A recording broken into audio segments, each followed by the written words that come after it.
रायगड जिल्ह्यातल्या रोहा तालुक्यामध्ये पहाटे जोरदार अतिवृष्टी झाली आहे। बाजारपेठ, दमखाडी, छत्रपती शिवाजीनगर, त्रिमूर्ती नगर, नगर परिषद परिसर, वरसे आणि भुवनेश्वर इथे रस्त्यांवर पाणी साचले। पावसाने अचानक घेतलेल्या जोरदार फेरीने नागरिकांची धांदल उडाली। रायगड जिल्ह्यासह जिल्ह्याला पुढील 24 तासांसाठी रेड अलर्ट जारी केलाय। नदीकाठच्या गावांसह सर्व नागरिकांना सतर्कतेचा इशारा दिलाय। प्रशासनाने आपत्कालीन यंत्रणाही सज्ज ठेवली। अपडेट्स घेऊयात आमचे प्रतिनिधी सचिन कदम यांच्याकडून।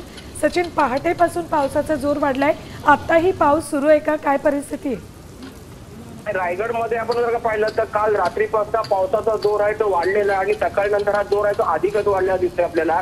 आपण जर का पाहिलं तर प्रामुख्याने महाबळेश्वर एरियामध्ये जोरदार पाऊस कोसळलाय आणि त्यानंतर महाबळेश्वर पोलादपूर परिसरात वाहणारी ही सावित्री नदी आहे ती अगदी दुसरीवरून वाहते आणि ती धोक्याची पातळी ओलांडत आहे आता। त्यामुळे महाड शहरामध्ये पूर परिस्थिती निर्माण झाली आहे।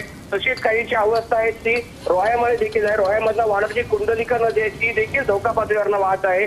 त्यामुळे आपण जर का पाहिलं तर रोहा असेल, महाड असेल, त्यानंतर श्रीवर्धन, मसाळा असेल, माणगाव असेल, अशा अनेक ठिकाणी पूरसदृश परिस्थिती निर्माण झालेली आहे आणि रायगडला आता पावसाचा रेड अलर्ट देण्यात आलेला आहे। ठीक आहे, धन्यवाद संपूर्ण माहितीसाठी सचिन।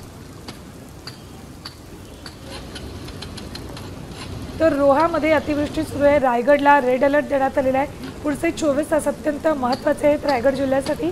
पहाटेपासून पावसाचा जोर प्रचंड वाढलेला आहे, त्यामुळे अगदी छोट्या मोठ्या नदी नाल्यांना, ओढ्यांना पूर आलेला आहे।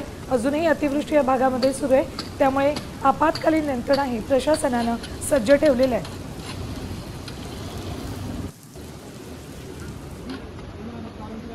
आता isakal.com आहे देशातील नंबर 1 ची मराठी न्यूज वेबसाईट।